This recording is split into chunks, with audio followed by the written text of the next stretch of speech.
In today's video, I will walk you through how to remove objects in MT5.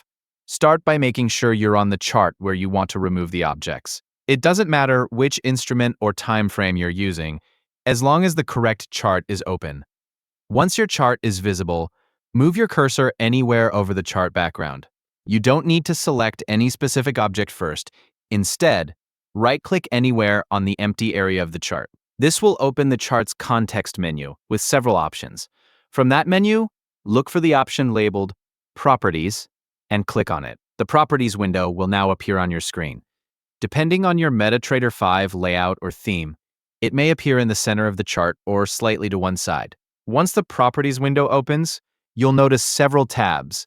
These may include tabs such as Common, Colors, and depending on your version of MetaTrader 5, you may also see a Show or Objects tab. Take a moment to locate the tab that contains the settings related to chart objects.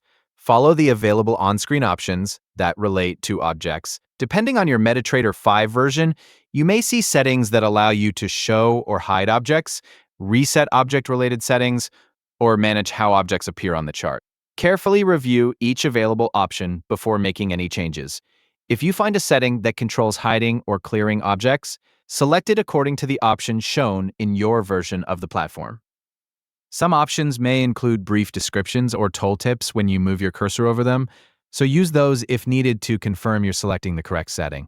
After you've adjusted the object settings you want, click Apply if that option is available. Then click OK to save your changes and close the Properties window. Once the changes have been applied, return to your chart and review the result.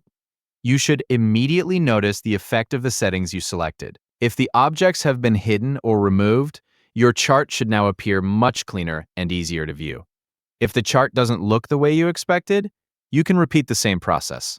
Right-click anywhere on the chart again, select Properties, return to the object-related settings, make any additional adjustments, then click Apply and OK once more. Thanks for watching, and I'll see you in the next video. Please like and subscribe if this video helps you.